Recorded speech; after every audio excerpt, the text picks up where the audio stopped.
Assalamualaikum warahmatullahi wabarakatuh. Hai, nama saya Muhammad Bintang Prawira Firmansyah dari kelas 8 Bright. Pada kali ini saya akan menjelaskan mengenai media pembelajaran bahasa Indonesia semester 1 tahun pelajaran 2020-2021. Yang akan saya jelaskan yaitu ada 4 bab. Yang pertama bab 1 yaitu teks berita. Kemudian yang kedua bab 2 teks iklan, slogan, dan poster. Bab 3 yaitu teks puisi. Dan terakhir bab 4 yaitu teks literasi. Yang pertama saya akan menjelaskan teks berita. Apa itu berita? Menurut KBBI, berita merupakan cerita atau keterangan mengenai kejadian maupun peristiwa yang hangat. Menurut Neil McNeila, berita adalah gabungan fakta dan peristiwa-peristiwa yang menimbulkan perhatian atau kepentingan bagi para pembaca surat kabar yang memuatnya. Kemudian, syarat berita. Ketika mendapatkan berita atau informasi, kita harus berhati-hati. Apakah itu berita yang valid atau tidak? Maka dari itu kita harus mengenal syarat-syarat berita. Syarat berita yaitu yang pertama fakta, kedua objektif, ketiga berimbang, 4 lengkap, dan yang terakhir yaitu akurat. Tentunya yang perlu diperhatikan saat menerima informasi berita yaitu yang pertama mengecek berita dengan jelas. Kemudian yang kedua melihat berita tersebut lebih dari satu website atau sumber agar tidak menimbulkan hoaks. Kemudian unsur-unsur berita. Unsur-unsur berita bisa disingkat yaitu adik simba yang terdiri dari apa, di mana, kapan, siapa, mengapa, dan bagaimana. Sehingga kita bisa ingat yaitu adik simba. Kemudian kutipan teks beritanya yaitu yang pertama contoh beritanya itu ringkasan cerita. Kemudian dimasukkan ke unsur adik simba terdiri dari apa, di mana, kapan, siapa, mengapa, dan bagaimana. Seperti itu contoh beritanya dalam kutipan unsur adik simba. Kemudian jenis-jenis media berita terdiri dari 5 yaitu 1 media internet. Seperti ada di kanan yaitu gambarnya dari detik.com. Nah, itu salah satu media berita internet. Kemudian yang kedua media televisi, yang beritanya ada di dalam televisi. Kemudian yang ketiga media radio. Keempat yaitu media koran. Dan yang terakhir yaitu media majalah.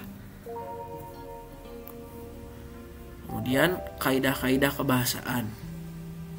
Itu yang pertama A. Penggunaan bahasa bersifat standar atau baku. Contohnya yaitu masyarakat, wisatawan, dan pendaki tidak diperbolehkan mendaki dan beraktivitas dalam radius 2 km dari kawah Gunung Slamet. Kemudian B yaitu penggunaan kalimat langsung. Penggunaan kalimat langsung sebagai variasi dari kalimat tidak langsungnya. Yaitu kalimat langsung ditandai oleh 2 tanda petik ganda. Seperti contohnya yaitu tanda petik sebelum meletus, gempa tremor semakin rapat dengan amplitudo sekitar 15 mm. Hal ini menyebabkan gempa vulkanik sudah tidak terekam. Tanda kutip, tutur Ketua Tim Tanggap Darurat Gunung Bromo. Kemudian C. Penggunaan kata kerja mental adalah kata kerja yang menerangkan aktivitas mengendarai, berpikir, atau merasa. Contohnya yaitu warga membayangkan seandainya hujan itu kembali turun dengan terus-menerus. Kemudian D. Konjungsi temporal adalah kata hubung yang menunjukkan urutan waktu. Contohnya yaitu lalu, kemudian, sesudahnya, selanjutnya, sambil, seraya, semenjak, tatkala, sedari, dan selama. Kemudian yang terakhir yaitu E. Menggunakan keterangan waktu untuk menjelaskan ketika suatu peristiwa terjadi. Contohnya yaitu kemarin, keesokan harinya, tadi, sekarang, hari, pagi, siang, sore, malam, dan pukul. Kemudian langkah-langkah meringkas pokok isi berita terdiri dari 3. Yang pertama, 1. Menyimak atau membaca. Yang kedua, mencatat pokok-pokok adik Simba. Dan yang terakhir, menyampaikan kembali secara lengkap dan ringkas berdasarkan pokok-pokok adik Simba berita. Kemudian struktur berita terdiri dari 4, yaitu pertama judul, yaitu judul berita. Kemudian kepala, yaitu paragraf yang memuat intisari berita paling menarik atau berisi beberapa poin-poin adik Simba. Kemudian tubuh, isi uraian lengkap yang menjelaskan seluruh unsur adik Simba. Kemudian yang terakhir ekor, penutup yang berupa simpulan atau penegasan ulang. Kemudian ini contoh beritanya. Nah, ini contoh berita dalam struktur beritanya. Yang pertama judul beritanya, di situ ada. Kemudian yang kedua kepala beritanya. Kemudian ini contoh tubuh beritanya, dan yang terakhir contoh ekor berita. Kemudian saya akan menjelaskan mengenai bab 2, yaitu teks iklan, slogan, dan poster. Apa perbedaan iklan, poster, dan slogan? Yaitu yang pertama, iklan memadukan unsur gambar dengan kata-kata, unsur gerak, dan suara. Kemudian yang kedua, slogan mengutamakan unsur kata-kata. Dan yang terakhir, yang ketiga, poster mengutamakan kekuatan gambar dan kata-kata, dipajang di tempat-tempat umum. Kemudian saya akan menjelaskan iklan. Apa itu iklan? Iklan adalah teks yang mendorong, membujuk, memberitahu halayak agar tertarik pada barang dan jasa yang ditawarkannya. Kemudian unsur-unsur pembentuk iklan, yaitu A. Sumber adalah pemasang iklan yang berinisiatif penyandang dana dari pemasangan suatu iklan. Kemudian yang B, yaitu pesan adalah informasi yang disampaikan. Wujudnya bisa berupa pesan verbal dan pesan non-verbal. Kemudian C, media adalah sarana yang digunakan, misalnya media cetak, elektronik, dan sarana lainnya. Kemudian yang D, yaitu penerima adalah individu atau kelompok masyarakat yang menjadi sasaran atau objek iklan. Kemudian E, efek adalah perubahan yang terjadi pada diri penerima, baik itu dalam aspek sikap, pola pikir, perilaku, kebiasaan, dan pola hidup. Kemudian yang terakhir yaitu F, umpan balik adalah tanggapan, reaksi atau respon yang dikehendaki dari penerima pesan, misalnya dengan membeli produk yang ditawarkan dan menolak pemakaian narkoba. Kemudian klasifikasi iklan. Yang pertama, iklan strategis. Iklan strategis digunakan untuk membangun merek, citra positif suatu perusahaan. Contoh iklan strategis yaitu contohnya seperti ada di pinggir-pinggir jalan raya. Kemudian iklan taktis. Iklan taktis dirancang untuk mendorong konsumen agar segera melakukan respon dengan merek tertentu. Pada umumnya, iklan ini memberikan penawaran khusus jangka pendek yang memacu konsumen memberikan respon pada hari yang sama. Seperti contohnya ada di bawah ini. Kemudian saya akan menjelaskan mengenai slogan. Apa itu slogan? Slogan adalah perkataan atau kalimat pendek yang dipakai sebagai dasar tuntunan atau pegangan hidup. Prinsip utama dari usaha maupun organisasi, slogan sering pula disebut moto atau semboyan yang lebih mengutamakan kepadatan makna dan kehematan kata-kata. Kemudian contoh slogan ada di bawah ini. Yang pertama contohnya yaitu poster sukses itu hadiah bagi yang selalu berusaha. Kemudian ada yang di kanan yaitu orang terpelajar menggunakan waktu luangnya untuk belajar. Dan yang di bawah, hijaukan kembali untuk masa depan bumi kita, Save Earth for Earth. Kemudian unsur pembentuk slogan terbagi dari 3. Yang pertama yaitu kata-katanya singkat, menarik, dan mudah diingat. Kemudian disajikan dalam bentuk frasa, klausa, atau kalimat. Dan yang terakhir yaitu merupakan semboyan suatu organisasi atau masyarakat. Kemudian yaitu poster. Apa itu poster? Poster adalah plakat yang dipajang di tempat-tempat umum. Poster mengandalkan perpaduan gambar dan kata-kata. Selain itu, poster pun menggunakan kata-kata singkat, jelas, menarik, dan lengkap. Seperti ini contoh posternya. Yang di kiri yaitu contoh poster dalam menghadapi virus COVID-19 ini. Yang tengah yaitu mengenai hemat energi. Dan yang kanan yaitu mengenai hindari narkoba. Kemudian unsur pembentuk poster. Yang pertama yaitu memiliki gambar, ilustrasi, foto, atau warna yang mencolok sesuai dengan ide yang akan disampaikan. Kemudian yang kedua, tulisan dibuat dengan berukuran besar.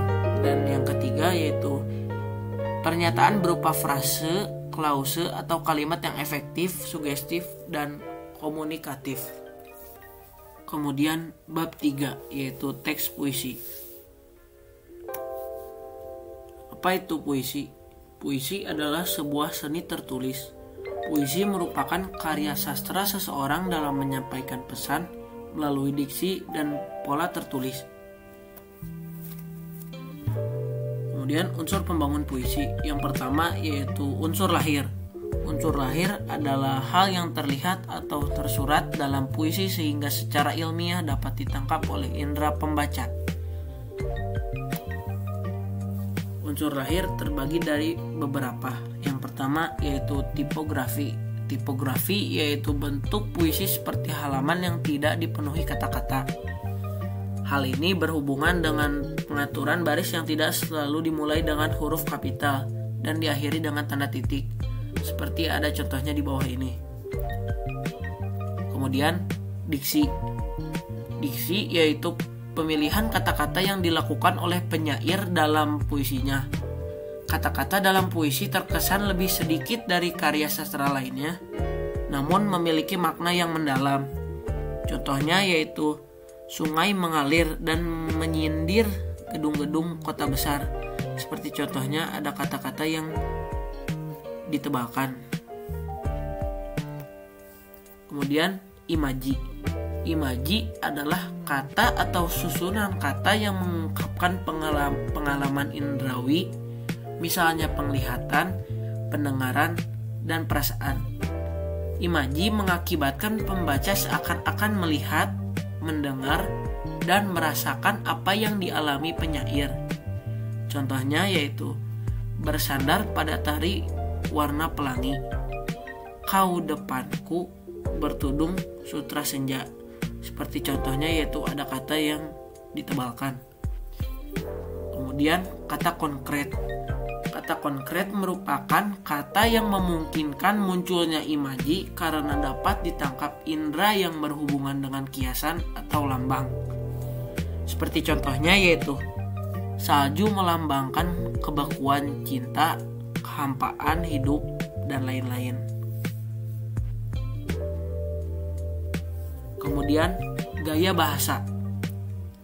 Gaya bahasa merupakan penggunaan bahasa dengan menghidupkan atau meningkatkan efek serta menimbulkan konotasi tertentu dengan bahasa yang memancarkan banyak makna. Gaya bahasa disebut juga yaitu majas. Seperti contohnya yaitu majas personifikasi. Contohnya, dalamnya berkeliaran wajah-wajah lapar hati yang berteriak karena sunyinya. Kemudian rima atau irama. Apa itu rima? Rima adalah persamaan bunyi puisi baik di awal, di tengah, maupun di akhir. Contohnya yaitu dengan puisi aku bernyanyi sampai senja umurku nanti. Dengan puisi aku mencinta berbaur cakrawala. Itu contohnya.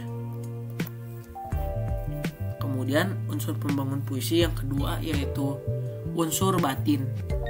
Unsur batin adalah unsur pembangun puisi yang bersifat tersirat atau terkandung dalam setiap kata, larik, dan bait puisi. Kemudian unsur batin yang pertama yaitu tema atau makna. Tema atau makna merupakan hal yang paling dalam pada sebuah puisi. Tema atau makna ini dapat menjadikan puisi memiliki kesan dan arti mendalam bagi penulis atau pembacanya. Kemudian yang kedua yaitu rasa. Rasa merupakan sebuah sikap dari penyair mengenai pokok permasalahan yang berbeda dalam puisi. Rasa biasanya berkaitan erat dengan kondisi sosial dan juga psikolog penyair tersebut. Kemudian nada. Nada merupakan suara dan sikap yang diungkapkan oleh penyair kepada pembacanya. Kemudian amanat. Amanat merupakan sebuah pesan yang terkandung di dalam puisi dan disampaikan kepada pembaca oleh penyair. Pesan ini seringkali diungkapkan secara tersirat dalam sebuah kata. Kemudian jenis-jenis puisi yaitu terbagi dua. Yang pertama yaitu puisi lama dan yang kedua yaitu puisi baru. Saya akan menjelaskan mengenai puisi lama terlebih dahulu. Puisi lama terdiri dari 3. Yang pertama yaitu mantra. Mantra adalah ucapan-ucapan yang dianggap memiliki kekuatan gaib. Seperti contohnya saya akan bacakan. Ke hutan di desa, pulanglah ke hutan besar. Pulanglah ke gunung guntung. Pulanglah ke sungai yang tidak memiliki kepala. Pulang ke kolam tanpa orang. Pulanglah ke musim semi yang tidak kering. Jika Anda tidak ingin kembali, mati. Kemudian jenis puisi lama yang kedua yaitu pantun. Pantun adalah puisi bersifat bersajak ABAB atau AAAA yang terdiri atas 4 baris dalam setiap bait dengan 8-12 suku kata. Baris 1 dan 2 dinamakan sampiran dan 3 dan 4 dinamakan isi.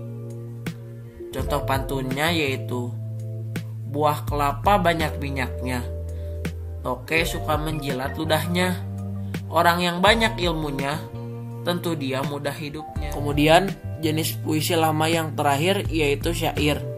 Syair adalah puisi yang terdiri atas 4 baris dalam 1 bait, bersajak AAAA dan berisi nasihat atau cerita. Contoh syairnya saya akan bacakan. Jauhi semua perbuatan jahat, jauhi pula perbuatan maksiat. Mari kita segera bertaubat supaya kita selamat dunia akhirat. Kemudian puisi baru terdiri dari 3. Yang pertama yaitu himne. Himne adalah puisi pujaan yang ditunjukkan untuk Tuhan, pahlawan, dan tanah air. Kemudian romansa. Romansa adalah puisi yang berisi luapan perasaan cinta dan kasih sayang. Dan terakhir yaitu elegi. Elegi adalah puisi tentang kesedihan. Contoh puisi yaitu yang pertama saya akan membacakannya. Setajam senjata runcing judulnya. Isinya saya akan bacakan. Di ujung senjata runcing, setajam pedang siap menyayat.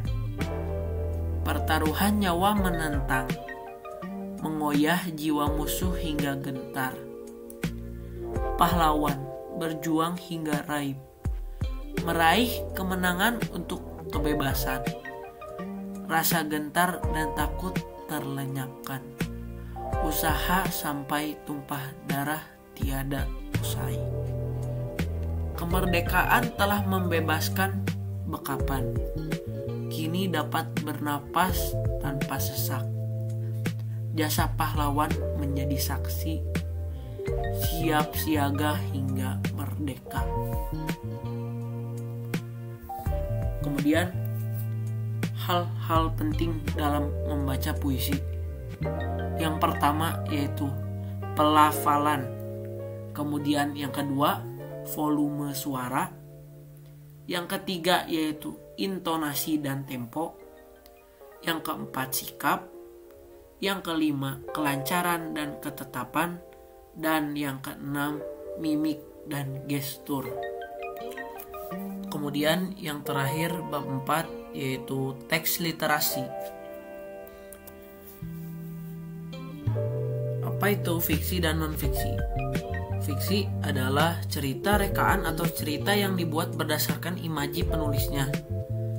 Kemudian non-fiksi adalah cerita yang tidak bersifat fiksi tetapi berdasarkan fakta dan kenyataannya. Kemudian indeks. Apa itu indeks? Indeks merupakan daftar kata atau istilah penting yang terdapat pada bagian akhir buku. Seperti contohnya ada di kanan, indeks subjek dan pengarang. Kemudian glosarium. Glosarium terdiri dari kata-kata sulit yang digunakan dalam setiap bab atau pelajaran dan disertai dengan artinya. Seperti contohnya ada di kiri, contoh glosarium. Kemudian sinopsis. Sinopsis adalah ringkasan atau garis besar naskah yang menggambarkan isi dari suatu film pementasan yang dilakukan baik secara konkret maupun secara abstrak. Seperti contoh sinopsis ada di kanan. Kemudian pengertian dan fungsi kata pengantar. Kata pengantar merupakan gambaran umum tentang maksud dan tujuan penulis menyusun buku tersebut. Kata pengantar berfungsi mengantarkan pembaca kepada isi atau uraian-uraian yang terdapat di dalam satu karya ilmiah. Seperti contohnya ada di kiri kata pengantar. Kemudian pengertian dan fungsi daftar isi. Apa itu daftar isi? Daftar isi merupakan gambaran umum tentang isi buku yang hendak dikisahkan atau dipaparkan penulis. Fungsi dari daftar isi yaitu untuk memudahkan pembaca menemukan halaman-halaman tertentu pada buku. Kemudian, pengertian dan fungsi daftar pustaka. Apa itu daftar pustaka? Daftar pustaka adalah susunan tulisan di akhir karya ilmiah yang isinya berupa nama penulis, judul tulisan, penerbit, identitas penerbit, dan tahun terbit. Daftar pustaka ini berfungsi sebagai sumber atau rujukan seorang penulis dalam berkarya. Seperti contoh daftar pustakanya ada di kiri.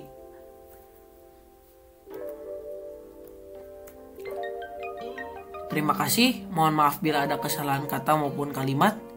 Assalamualaikum warahmatullahi wabarakatuh.